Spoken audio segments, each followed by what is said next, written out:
लोकसभा निवडणुकीनंतर आता विधानसभा निवडणुकीमध्ये चुरस पाहावयास मिळत आहे। प्रत्येक पक्षामधून 2 ते 3 उमेदवार इच्छुक आहेत। विद्यमान आमदार, माजी आमदार, मागील वर्षी ज्यांनी उमेदवारी मागे घेतली, यंदाच्या वर्षी इच्छुक असणारे देखील तयारीला लागले आहेत। दक्षिण विधानसभा मतदारसंघात देखील यंदाच्या वर्षी चांगली लढत देण्यासाठी मतदारसंघातील ज्येष्ठ आणि युवा नेते एकत्र येत त्यांनी दक्षिण सोलापूर परिवर्तन विकास आघाडीची स्थापना केली। महायुती व महाविकास आघाडीला धक्का देण्यासाठी स्थानिक उमेदवाराला न्याय मिळावा यासह दक्षिण सोलापूरच्या सर्वांगीण विकासासाठी परिवर्तन आघाडी निर्माण झाली आहे। निमंत्रकाची भूमिका सोनाई फाउंडेशनचे संस्थापक अध्यक्ष युवराज राठोड हे करत आहेत। विधानसभेच्या आगामी निवडणुकीत ही आघाडी तग धरली आणि लढलीच तर कोणाला धक्का देणार अशी चर्चा सुरू आहे। या आघाडीमध्ये सोनाईचे युवराज राठोड, ज्येष्ठ समाजसेवक श्रीशैल हत्तुरे, शिवसेना शिंदे गटाचे उपजिल्हा प्रमुख अण्णप्पा सतुबर, बीआरएसचे सचिन सोनटक्के, आमदार गोपीचंद पडळकर यांचे समर्थक अमोल कारंडे, राजू चव्हाण, शेतकरी संघटनेचे अख्तरराज पाटील, चिदानंद सुंटे, माजी उपमहापौर राजेश काळे यांच्यासह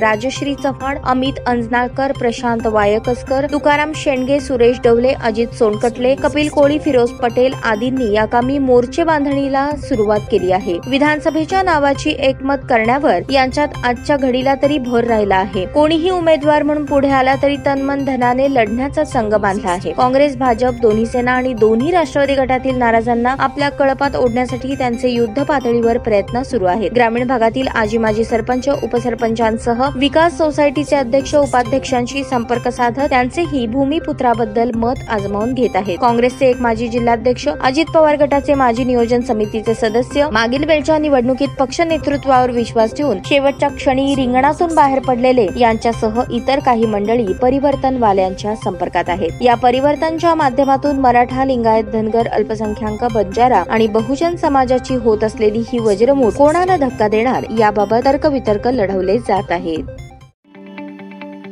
ताज्या बातम्या पाहण्यासाठी प्राईम महाराष्ट्र न्यूज चॅनलला सबस्क्राईब करा।